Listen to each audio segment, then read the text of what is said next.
இன்றைக்கி துவரம்பருப்பு சாம்பார் எப்படி செய்கிறதுன்னு பார்க்கலாம். ஒரு கப்பு துவரம்பருப்பை அரை மணி நேரம் ஊற வச்சு எடுத்துருக்கேன். இப்போ 1/4 டீஸ்பூன் மஞ்சள்தூள், 3 பல் பூண்டு, 3 கப் அளவு தண்ணி. இப்போ நல்லா மிக்ஸ் பண்ணி விட்டுட்டு ஒரு 4 விசில் வேக வச்சு எடுத்துக்கலாம்.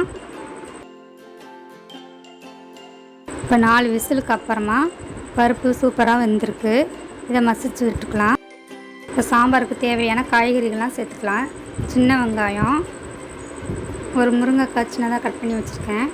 இப்போ கேரட், ஒரு கேரட்டு அதையும் சின்னதாக கட் பண்ணி போட்டிருக்கேன். இப்போ தேவையான அளவு தண்ணி ஊற்றிக்கலாம். இப்போ கத்திரிக்காய் கட் பண்ணி போட்டுக்கலாம். நான் 2 கத்திரிக்காய் எடுத்துருக்கேன். 3 தக்காளி கட் பண்ணி போட்டுக்கலாம்.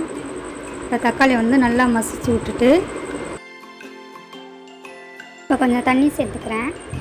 இப்போ 1/4 டீஸ்பூன் அளவுக்கு இஞ்சி பூண்டு, 1/4 டீஸ்பூன் மஞ்சள்தூள், 1 டீஸ்பூன் மிளகாய்த்தூள், 1 டீஸ்பூன் கறி மசாலா சேர்த்து நல்லா மிக்ஸ் பண்ணி விட்டுக்குவோம். எல்லா காய்கறியும் சேர்த்ததுக்கு அப்புறமா அடுப்பை ஆன் பண்ணி விட்டுக்கலாம். இப்போ மூடி போட்டு ஒரு 10 நிமிஷம் வேக வச்சுக்கலாம்.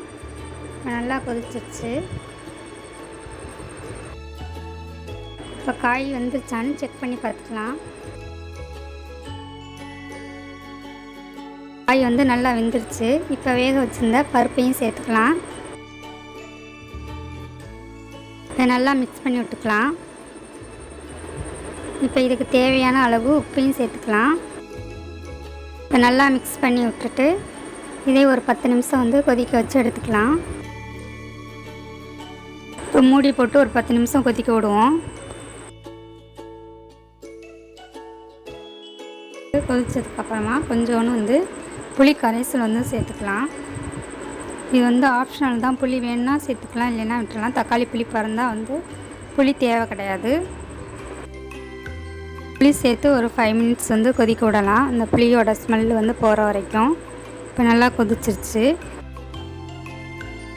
குழம்பை தாளித்தோம்னா நம்மளுடைய டேஸ்டியான சாம்பார் ரெடி ஆகிடும். இப்போ குழம்பை தாளிக்கிறதுக்கு ஒரு தாளிப்பு கரண்டியை வச்சுட்டு 1 டீஸ்பூன் அளவுக்கு எண்ணெய் ஊற்றிட்டு கொஞ்சோண்டு கடுகு, கொஞ்சோண்டு சீரகம், கொஞ்சோண்டு வெந்தயம், கொஞ்சோண்டு வெங்காயம், கருவேப்பிலை, கொத்தமல்லி இருந்தால் கொத்தமல்லியும் போட்டுக்கலாம். இப்போ வெங்காயம் கோல்டன் கலர் ஆகிற வரைக்கும் வதக்கி விட்டு 1/2 டீஸ்பூன் மிளகாத்தூள் சேர்த்துக்கலாம்.